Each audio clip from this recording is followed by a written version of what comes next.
کرنتھیوں کے نام پولس رسول کا دوسرا خط 11واں باب جھوٹے رسول اور پولس۔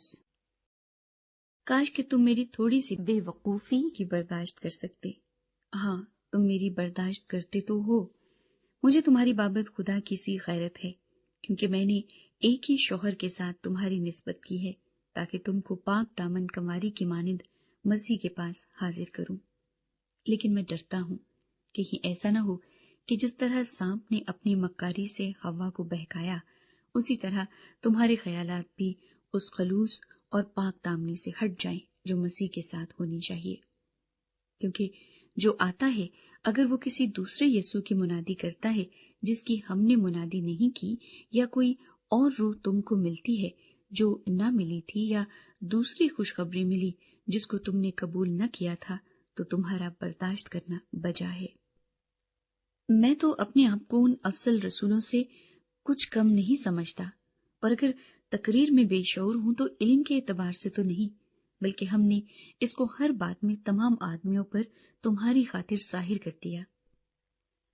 کیا یہ مجھ سے خطا ہوئی کہ میں نے تمہیں خدا کی خوشخبری مفت پہنچا کر اپنے آپ کو پست کیا تاکہ تم بلند ہو جاؤ؟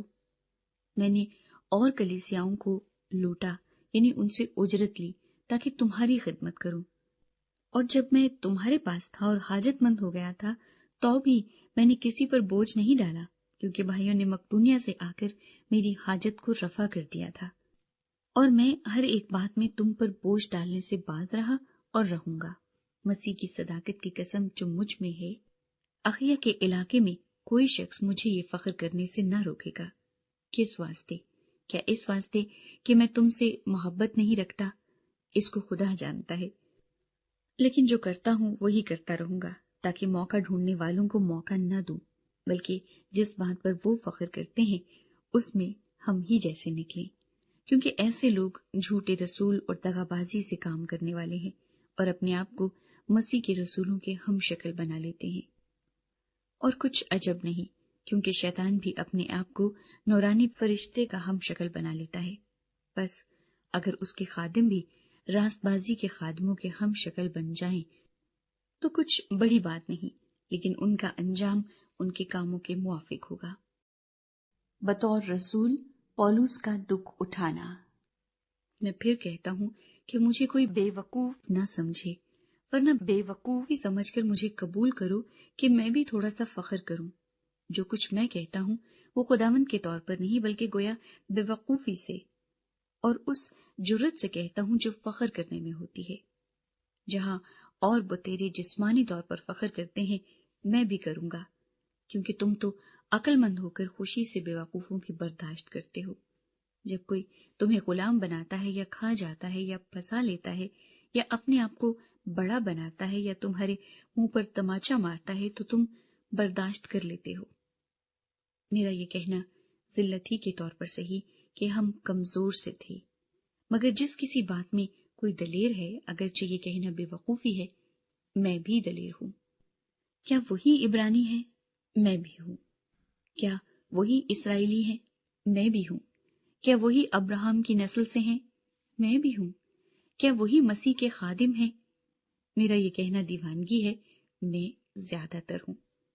محنتوں میں زیادہ، قید میں زیادہ، کوڑے کھانے میں حد سے زیادہ، بارہا موت کے خطروں میں رہا ہوں۔